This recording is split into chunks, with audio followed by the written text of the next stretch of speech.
사람은 결코 홀로 존재할 수 없습니다. 그래서 사람들은 언제나 둘 이상의 무리를 지어 살아가게 되어 있습니다.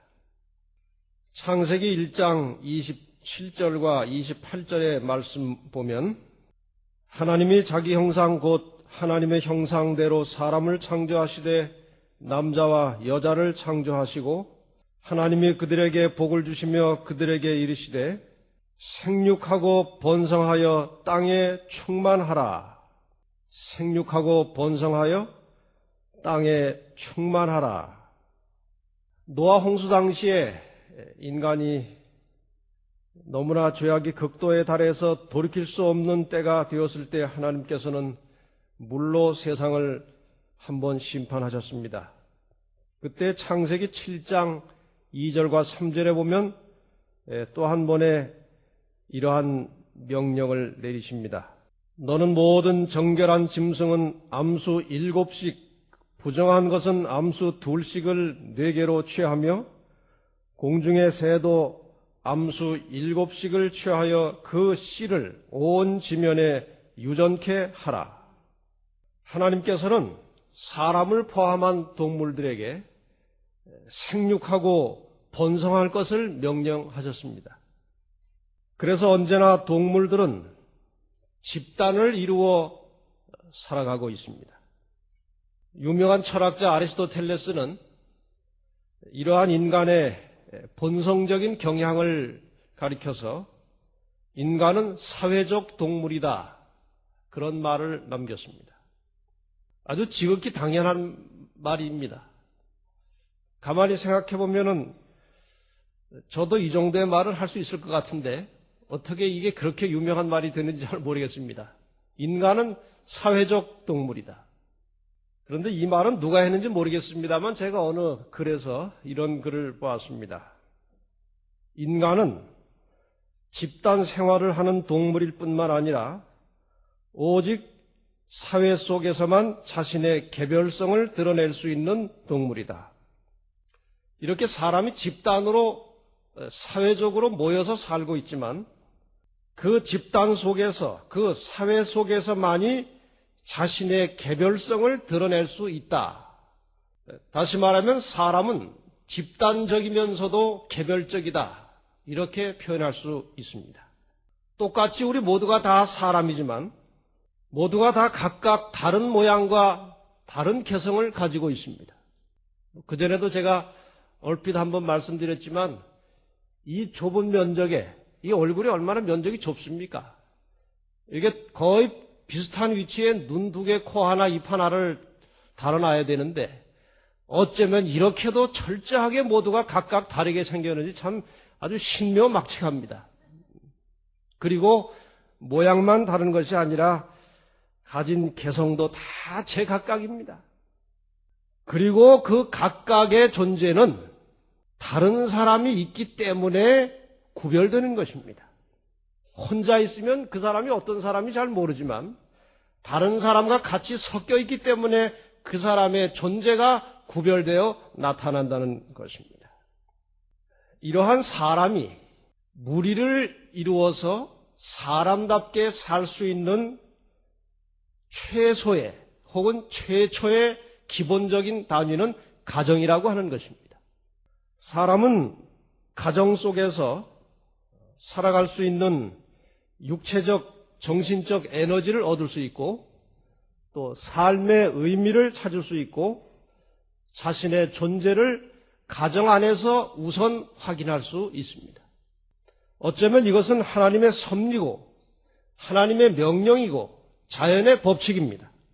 창세기 2장 24절에 이러한 하나님의 섭리와 명령이 나타나 있습니다. 이러므로 남자가 부모를 떠나 그 아내와 연합하여 둘이 한 몸을 이룰지로다. 결혼식 주례할 때마다 거의 예외 없이 이 성경절을 읽습니다. 개별성을 가진 인간이 최초의 무리를 이루어 살아가는 그 아주 기본적인 단위는 가정이라고 하는 것입니다. 그래서 오늘 가정으로부터 시작해서 인간이 이렇게 떼를 지어 무리를 지어 살아가는 그 단계, 가정과 또 교회와 천국에 대해서 오늘 말씀을 좀 드리고자 합니다. 첫 번째로 가정은 천국의 축소판이라고 할 수 있습니다. 가정은 사람이 범죄하기 전에 만들어진 제도입니다. 이 세상의 대부분의 제도는 사람이 범죄하고 타락한 후에 만들어졌지만 단 두 가지, 가정제도와 안식일 제도만은 인간이 범죄하기 전에 만들어진 때묻지 않은 제도입니다. 온 세상이 하나의 가정으로 퍼져나가는 것이 원래 하나님의 계획이셨습니다. 죄 때문에 그러한 것이 비록 깨어지긴 했지만 여전히 오늘날 우리가 이 땅에 살면서 하늘의 분위기를 연출해낼 수 있는 최초의 장소는 가정이라고 하는 곳입니다. 어떤 화가가 이 세상에서 가장 아름다운 그림을 그려보고 싶은 생각이 났습니다. 그래서 여러 사람들에게 물어봤습니다. 이 세상에서 가장 아름다운 것이 무엇이냐고. 종교인에게 물어봤더니 믿음이라고 대답했습니다. 군인에게 물어봤더니 평화라고 대답을 합니다. 젊은 연인에게 물어봤더니 사랑이라고 대답을 합니다. 그러나 각각이 다 아름다운 것이긴 하지만 뭔가 이 화가의 마음속에는 조금 모자라는 듯한 생각이 들었습니다. 그래서 그 모든 것들을 다 합친 그 무엇이 없을까 하고 고심하고 여러 달 동안 고민하면서 그 주제를 찾았습니다. 좀처럼 떠오르지가 않습니다. 한 번은 호숫가를 거닐면서 고민하다가 결국은 답을 찾지 못한 채 절망하고 실망한 마음으로 집으로 내려왔습니다. 집안에 들어와서 이제 초인종을 눌렀습니다. 문이 열리면서 아이들이 뛰어나옵니다. 아빠 하고 이제 그 아이들이 막 웃으면서 반가운 모습으로 아빠에게 달려나오는 모습에 큰 감동이 옵니다. 그런데 또 아내가 저녁을 짓다 말고 그 젖은 손을 앞치마에 닦으면서 아주 웃는 얼굴로 남편을 맞이하면서 외투를 받아주고 어서 오라고 아주 반갑게 남편을 맞이합니다. 이 화가는 거기에서 이 세상에서 가장 아름다운 곳은 가정이라고 하는 사실을 깨닫게 되었습니다. 우리의 가정은 정말 변화무쌍한 장소입니다. 아주 지긋지긋한 최악의 장소가 될 수도 있고 정말 천국 같은 장소가 될 수도 있습니다. 가족 모두가 하나님께 연결되어 있는 신실한 신앙인으로서 하나님의 말씀에 즐겨 순종하는 가족들이라면 그들이 모인 곳에서 천국이 실현되는 것입니다. 물론 신앙이 없이도 화목하고 아름답게 살아가는 가정들이 있습니다. 그러나 그러한 가정에서 혹시 불화가 발생하면, 분쟁이 시작되면 그 회복과 치유가 매우 어렵고 오래 지속이 됩니다. 그리고 하나님과 연결되지 않은 하나님의 말씀과 무관한 가정은 아무리 화목해도 한 가족의 죽음으로 화목은 깨어집니다. 불안이 찾아오는 것입니다. 우리는 우리의 모든 가족들이 영적이며 신앙적인 가족들이 되도록 최선을 다해서 기도하면서 노력해야 할 필요가 있습니다. 아직 가족 중에 하나님을 신실하게 공경하지 못하고 하나님의 말씀과 무관하게 살아가는 가족들이 있으면 그 일을 위해서 좀 더 열심히 열렬하게 하나님께 기도하시기를 바랍니다.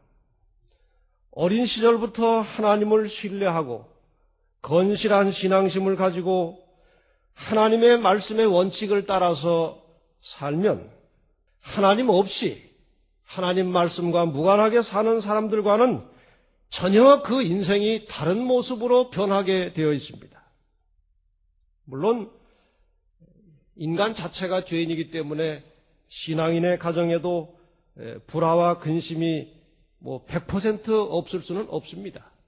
얼마든지 그런 일이 있을 수 있습니다. 아담이 하나님을 신실하게 섬겼지만 그 가정에도 불안이 있었을 것입니다. 여러 가지 고통스럽고 힘든 일이 생길 때마다 아담이 아마 하와에게 당신 괜히 혼자 돌아다니다가 선악과 먹어가지고 우리가 이 고생이 아니냐고 아마 죄인이기 때문에 그런 말을 했을 법도 합니다. 게다가 집안에서 형제지간의 살인사건도 있었습니다. 정말 그 가정에도 어려움이 있었습니다. 믿음의 조상이라고 하는 아브라함 가정에도 갈등이 있었습니다. 그렇지 않습니까? 여종 하갈로부터 아들을 하나 얻은 후에 그 하갈과 본부인 사라 사이에 아주 심한 갈등이 있었고 또 아브라함은 그것 때문에 많이 고심을 했을 것입니다. 이삭의 집에도 우리가 보통 성경에 보면 아브라함과 이삭과 야곱의 하나님이라고 하는 표현이 많이 나옵니다. 아주 신실한 믿음의 가족들이었습니다. 그러나 이삭의 가정에도 또 불화가 없었던 것은 아닙니다. 어머니가 그 야곱을 아주 편애해가지고 에서는 늘 불만이 많았고 또 야곱의 아버지를 속이는 일도 있었고 그래서 에서가 아주 죽이려고 이제 단단히 벼르고 그런 아주 복잡한 가정 내 갈등이 이삭의 가정에도 있었습니다. 야곱은 정말 파란만장한 인생을 살았습니다. 그 두 부인, 레아라고 하는 부인과 라헬이라고 하는 부인이 얼마나 그 시기와 질투가 심한지 막 경쟁 삼아 아이를 낳아가면서 아주 참 치열한 그 질투의 전쟁이 그 가정에서 있었습니다. 또 그 여종까지 합쳐서 네 부인을 통해서 아이를 낳았기 때문에 그 배다른 형제들 간의 갈등과 또 시비가 상당히 자주 있었습니다. 그러나 중요한 것은 그들이 결국은 끝까지 하나님을 붙든 믿음의 손을 놓지 않고 하나님과 연결되어서 살았다는 것입니다. 이스라엘 민족이 비록 민족적으로는 하나님의 뜻을 순종하는 일에 실패했습니다만 그들이 끊임없이 하나님으로부터 교훈을 받고 늘 하나님의 말씀을 암기하고 그 말씀대로 살려고 하는 그 노력, 그들의 그 헌신이 오늘날 이 세계에 가장 유능하고 머리 좋고 뛰어난 사람들은 유대인들로부터 나오는 것입니다. 세계 그 유명한 노벨상의 20% 30% 이상을 다 유대인들이 차지해 가고 있습니다. 그만큼 이 하나님의 말씀에 충실하며 하나님과 연결된 사람들, 그러한 가족들의 삶은 이 세상에서도 안정되고 뛰어나게 되어 있습니다. 미국에 꽤 유명했던 사람 중에 조나단 에드워드라고 하는 사람이 있습니다. 약 거의 200년 가까이 이전에 살던 그 미국 그 초창기 시대에 있었던 사람입니다.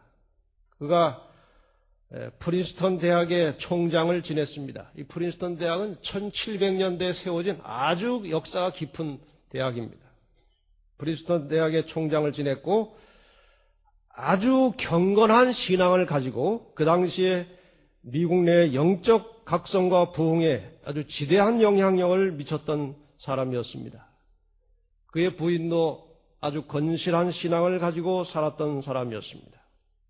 근데 어떤 사람이 참 기가 막히게 어려운 연구를 한 가지 했습니다. 그 조나단 에드워드가 죽은 지 150년 후에 그 에드워드의 후손들의 삶에 대해서 연구를 시작했습니다. 몇 명을 찾아내는가 하면은 873명을 찾아냈습니다. 그래서 그들이 어떻게 살고 있는지를 아주 면밀하게 전화로 혹은 문서로 조사를 해본 결과 그 873명 중에 대학 총장이 12명, 교수가 65명, 의사가 60명, 목회자와 성직자가 100명, 군 장성이 75명, 저술가가 85명, 변호사가 100명, 판사가 30명, 국가 공무원이 80명, 국회의원 5명, 미국 부통령 1명, 그리고 260명인 평범한 신앙인들로 살아가고 있었습니다. 대체로 다 모든 후손들이 아주 건실한 인생을 살아가고 있다는 사실을 발견했습니다. 그 다음에 이 연구하던 사람이 또 다른 한 사람, 맥스 주크라고 하는 사람을 대상으로 연구를 했습니다. 이 사람은 거의 비슷한 시대 사람인데 교회를 다니다가 중단하고 방탕하게 살았습니다. 또 불신자와 결혼을 했고 여러 가지 의견이 맞지 않고 가정에 많은 불화가 있었습니다.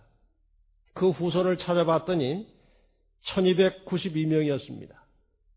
그 중에서 어릴 때 사망한 사람이 309명, 거지가 310명, 불구자가 440명, 매춘부가 50명, 절도범으로 감방에 들어간 사람이 60명, 살인자가 70명, 그저 평범하게 사는 사람은 53명 정도였습니다. 우리가 이 세상을 살면서 하나님과 바른 관계를 맺고 하나님의 말씀을 우리 생활 속에 실천하고 산다는 것은 대단히 중요한 일입니다. 물론 하나님을 안 믿고도 꽤 건실하게 세상적으로 볼 때 성공하며 사는 사람이 없는 것은 아닙니다만은 그 삶의 질이 전혀 다른 것입니다. 그래서 우리 모든 성도들은 자신뿐만 아니라 우리의 모든 가족들이 언제나 하나님과 건전한 관계를 가지고 하나님 말씀에 충실한 삶을 살도록 늘 기도하고 노력하는 진실한 신앙인의 가정이 되시기를 간절히 바랍니다. 그 다음에 두 번째로 교회라고 하는 곳은 가정의 확대판입니다. 이 교회가 왜 가정의 확대판인지를 이제 잠시 설명을 드리겠습니다. 성경에 나오는 최초의 인간 집단은 가정입니다. 좀 전에 말씀드린 대로. 그 다음에 성경에 나오는 공식적인 집단은 이스라엘 민족, 이스라엘 국가입니다. 그런데 그 이스라엘 민족과 국가는 예수님께서 십자가에 돌아가신 이후에 실제적 의미는 사라졌습니다. 그럼 이스라엘의 국가적, 민족적 의미가 없어진 후에 등장하는 또 하나의 성경에 나오는 집단은 교회입니다.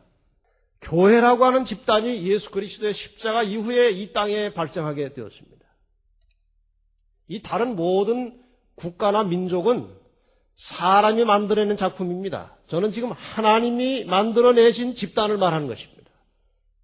1차 집단은 가정이고 2차 집단은 이스라엘 민족이었었는데 그 민족의 의미가 끝난 다음에 새롭게 등장한 하나님이 만들어 놓으신 집단은 교회입니다.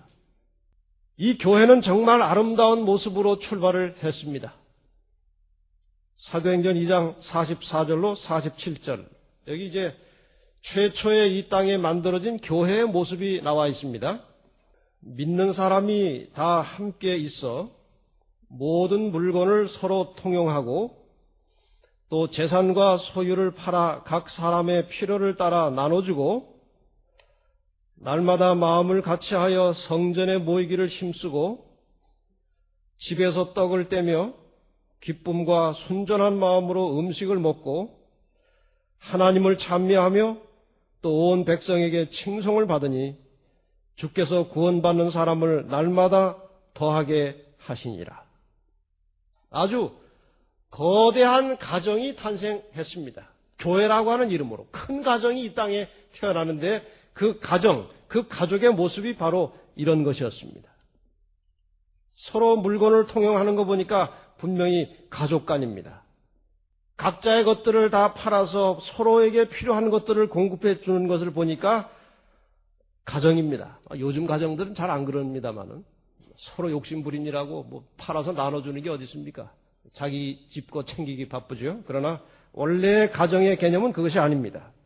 날마다 마음을 같이하여 성전에 모이기를 힘쓰고 모여서 떡을 떼고 기쁨과 순전한 마음으로 음식을 먹고 하나님을 찬미하고 그러다 보니까 다른 모든 사람들이 그 교회에 모인 사람들에게 칭찬과 찬양을 보냅니다.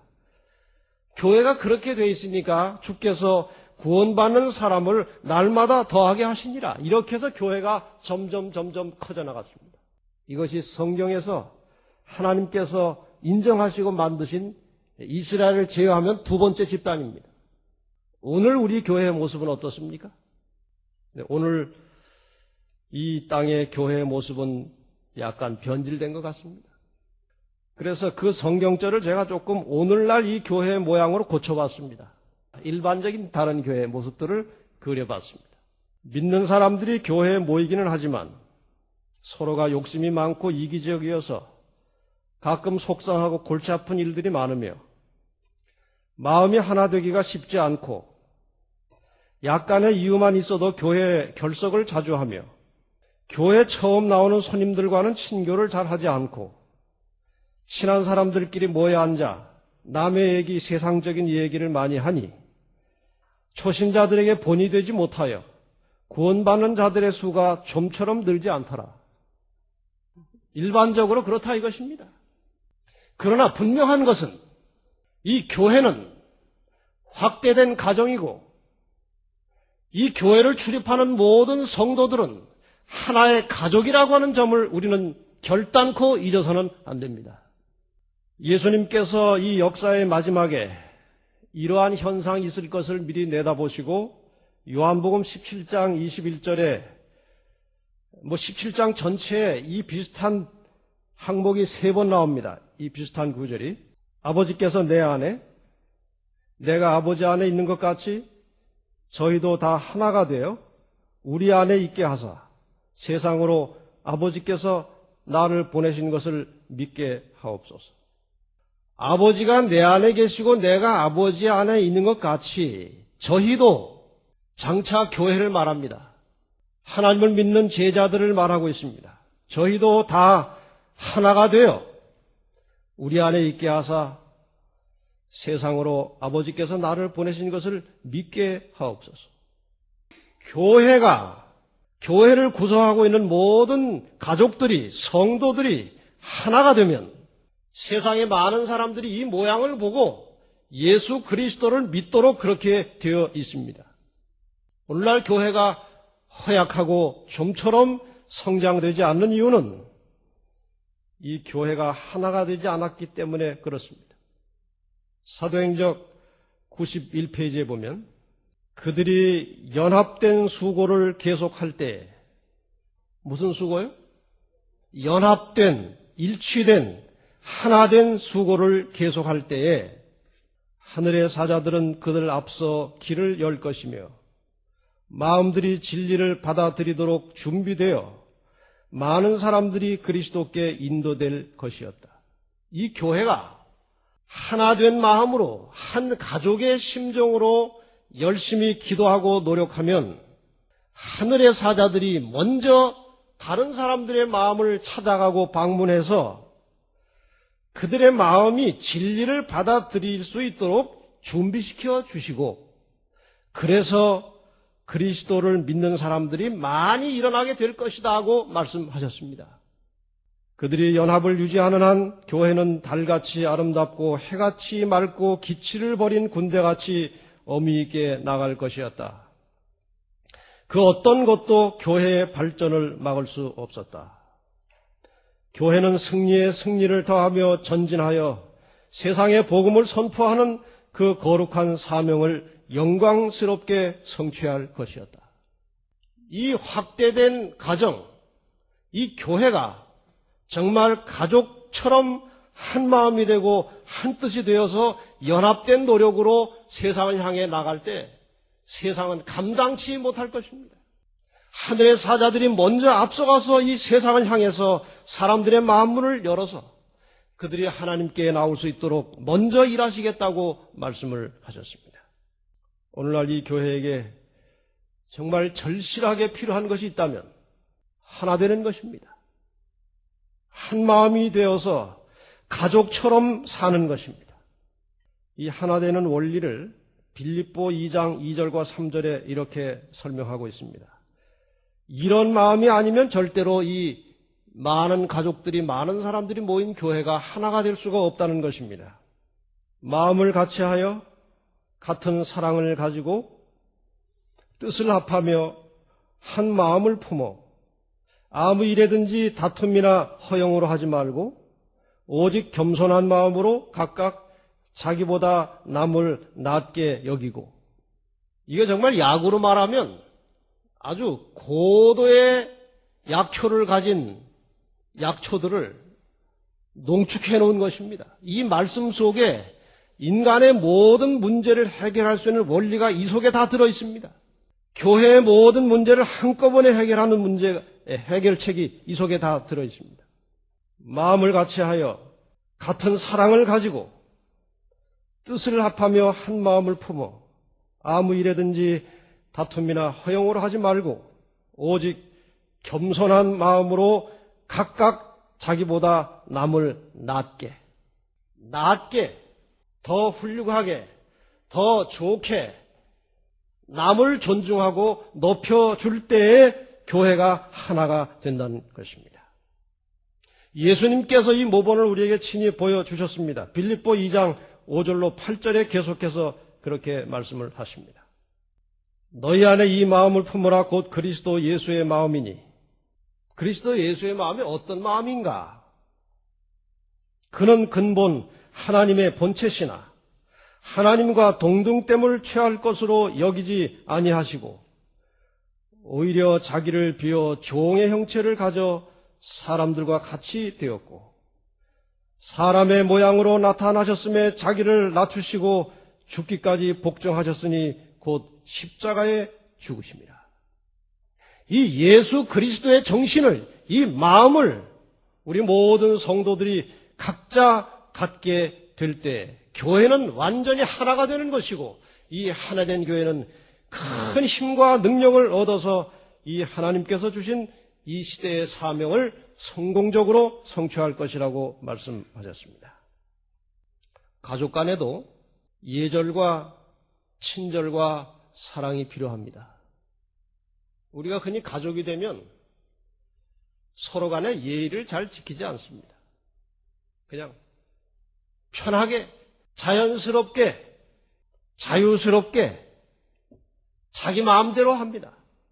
그러나 그렇게 가족들이 각각 살면 가족 관계가 유지가 건강하게 되질 않습니다. 가족 간에도 예절을 지키고 서로 간의 모습이나 말이 친절해야 할 것이고 그 속에 깊은 사랑이 포함되어 있을 때 아주 아름다운 가족관계, 가정의 모습이 나타나는 것입니다. 마찬가지로 교회 안에서도 피차간에 서로 오랜 시간을 두고 친교를 나누고 서로 사귀어 왔지만 적절하게 지켜야 할 예절이 있습니다. 날마다 보는 사람들이지만 우리는 각자 한 사람 한 사람에게 친절을 베풀어야 하는 것입니다. 그리고 그 깊은 속에 사랑의 마음을 가질 때 이 교회는 그리스도께서 거하시는 하나된 교회가 될 것입니다. 제가 설교 시간에 가끔 말씀을 드렸지만 여러 가지 이야기들이 들어옵니다. 그런데 어떤 이야기들이 이제 있는가 하면은 아무개는 인사를 잘 받지도 않고 하지도 않는다. 아무개는 말이 너무 거칠다. 함부로 한다. 그런 이야기들이 이제 자주 들어옵니다. 우선적으로는 그러한 모습을 보이는 사람이나 그런 말을 하는 사람보다 그것을 받는 사람의 마음이 더 중요합니다. 그런 것 때문에 시험에 들면 안 됩니다. 왜냐하면 이 교회에 있는 모든 사람들이 다 나한테 다 맞춰줄 수는 없어요. 그렇지 않습니까? 교회라고 하는 곳, 특별히 집단으로 모여 사는 곳에서는 남이 나에게 맞춰주기를 기대하지 말고 내가 남에게 맞춰주려고 할 때 교회가 연합되고 하나 되는 것입니다. 다른 사람이 내 성격에 안 맞는다고, 내 마음에 안 든다고, 쌀쌀하다고 시험에 들면 결국 자기만 손해입니다. 왜냐하면 각각 가지고 있는 각자의 성격은 하루아침에 치료되는 것이 아닙니다. 내 마음을 고쳐야 하는 것입니다. 우선적으로는 그것이 중요합니다. 그 다음에 더 나아가서 우리는 모든 사람에게 친절할 필요가 있습니다. 여기만 보지 말고 그 옆을 좀 살펴가면서 사람을 찾아가서 인사를 할 줄도 알고 인사를 하면은 그냥 끄떡만 하고 지나가지 말고 이렇게 웃으면서 같이 얼굴을 마주해서 또 웃음을 나눌 수도 있고, 이 교회를 구성하고 있는 모든 성도들이 정말 전심을 다해서 나보다 남을 낮게 여기고 예의 바르고 친절하고 사랑으로 대할 때 이 교회는 우리 각자 한 사람 한 사람만 그렇게 노력하면 전혀 다른 교회 모습으로 탄생되는 것입니다. 여러분 각자의 그러한 모습을 위해서 많이 기도하고 노력하시고 연습하시기를 바랍니다.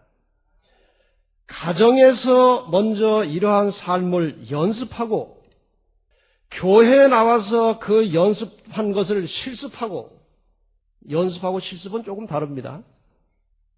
실습은 진짜 하는 것처럼 하는 거고 연습은 자꾸 하다가 실패할 수도 있고 그런 것입니다. 집에서는 연습하고 교회에 나와서는 실습을 해서 마침내 천국에 가서 그런 사람들이 실제로 모여서 사는 것입니다. 그것이 천국입니다. 가정과 교회와 천국은 하나로 이어진 다리와 같은 것입니다. 그것은 한 다리입니다. 그래서 가정 다리 지나서 조금 더 걸어가면 교회 다리고, 교회 다리 건너면 천국입니다. 그래서 우리의 진정한 그리스도인의 모습이 가정과 교회에서 실천되지 않으면 우리는 실패한 그리스도인들입니다. 그래서 진정한 신앙은 이론이나 이상이 아니라 생활입니다. 현재 내가 가정에서 교회에서 어떠한 생각을 가지고 어떻게 사느냐, 그것이 신앙입니다. 뭐 지식이 많이 있다고 신앙이 아닙니다. 그래서 마지막 세 번째로 천국은 교회의 확대판입니다. 가정은 천국의 축소판이고 교회는 가정에 확대된 것이고 천국은 교회가 확대된 것입니다. 교회라고 하는 곳은 서로 다른 가족들이 모여서 공동의 삶을 만들어 나가는 장소입니다. 하나의 가족으로서 훈련받는 장소입니다. 천국은 뭘까요? 천국은 여러 다른 민족들이 모여서 한 가족을 이루는 것입니다. 민족이 모여서 한 가족을 이루는 것이 천국입니다. 하나님께서 태초에 사람을 창조하신 다음에 생육하고 번성하여 땅에 충만하라고 말씀하셨습니다. 인간이 범죄하지 않았어도 생육과 번성은 계속되었고 아마 이 지구에 적절한 인구가 찰 때까지 생육과 번성은 계속되었을 것입니다. 하나님의 자녀로, 의인으로 이 지구를 적정하게 채우는 것이, 충만하게 하는 것이 원래 창조 섭리였습니다. 범죄를 하지 않았다면 자연스럽게 생물학적인 본성으로 하나님의 자녀가 이 땅에 충만하게 되었을 것입니다. 그런데 인간이 범죄함으로 이 땅에 태어날 때 하나님의 자녀로 태어나는 것이 아니라 죄악의 본성을 가진 마귀의 자식으로 태어난다고 요한복음 8장 44절에 말씀하셨습니다. 이 죄악의 본성을 가진 마귀의 자녀로 태어난 사람들이 다시 물과 성령으로 거듭 태어나서 이런 선교적인 본성으로 이 땅을 충만하게 하는 것이 하나님의 두 번째 계획이십니다. 그래서 오늘 우리는 이 교회 안에 빨리 물과 성령으로 거듭난 하나님의 자녀들로 가득 채워야 하는 것입니다. 이것이 하나님의 두 번째 목표입니다. 이러한 것들을 상징하는 이스라엘의 그 교훈을 잠깐 살피고 말씀을 마치겠습니다. 신명기 16장 16절에 보면 너희 중 모든 남자는 1년 3차 곧 무교절과 칠칠절과 초막절에 내 하나님 여호와의 택하신 곳에서 여호와께 보이되 공수로 빈손으로 여호와께 보이지 말고, 모든 이스라엘 남자는, 성인은 12세가 넘으면 이제 성인입니다. 1년에 3번 무교절과 칠칠절, 칠칠절은 이제 오순절을 말합니다. 그리고 초막절, 이 세 절기에 내 하나님 여호와의 택하신 곳에서 여호와께 보이되, 이 말은 다 예루살렘으로 모이라는 것입니다. 하나님의 성전이는 예루살렘으로 다 모이라는 것입니다. 이스라엘의 절기가 7개가 있었습니다. 그런데 그 중에서 3대 절기를 우리는 여기 나온 무교절과 칠칠절과 초막절을 3대 절기라고 합니다. 왜 3대 절기라고 하면은 이 세 절기에는 모든 지방에 사는 사람들이 다 예루살렘으로 함께 모이도록 되어 있었기 때문에 그것이 3대 절기입니다. 우리가 이 상황을 가만히 상상해 보면 이런 것입니다. 거기에 모이기 전에는 각 가정에서 하나님을 섬기고 한 주일의 마지막 날에는 어디로 갑니까? 이스라엘 백성들이 각각 자기 집 근처에 있는 회당으로 갑니다. 그러다가 이 절기가 되면 각처에 회당 다니던 사람들이 다 어디로 모입니까? 예루살렘으로 집결합니다.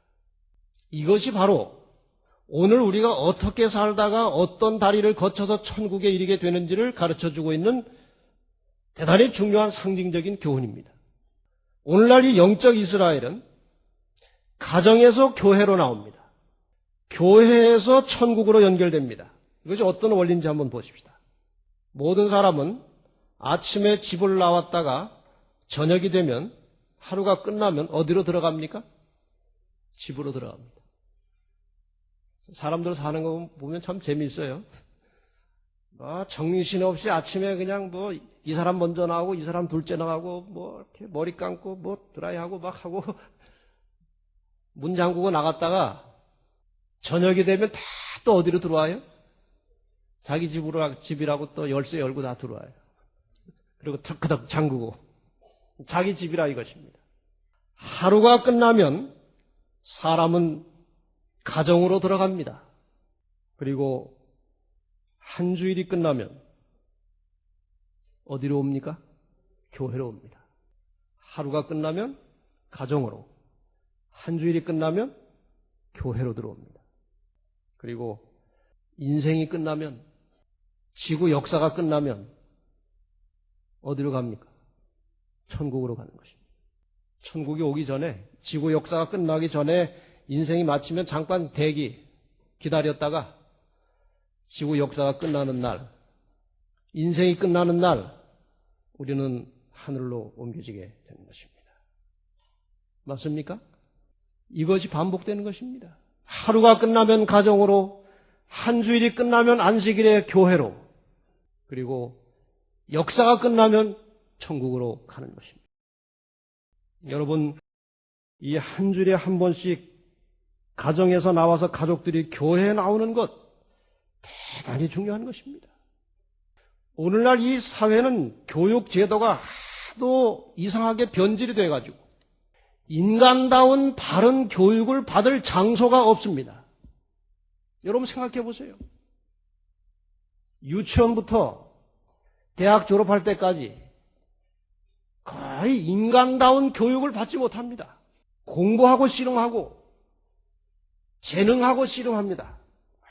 바이올린도 해야 되고 수영도 해야 되고 스케이트도 타야 되고 피아노도 쳐야 되고 공부도 잘해야 되고 인류 좋은 고등학교 가야 되고 또 대학 좋은 데 가야 되고 좋은 과 가야 되고 취직 잘해야 되고 좋은 남자 여자 얻어야 되고 정신없이 아주 지극히 동물적 본능만 가지고 삽니다. 어디에서 인간다운 건전한 신앙교육을, 인간교육을 어디서 받습니까? 받을 곳이 없습니다.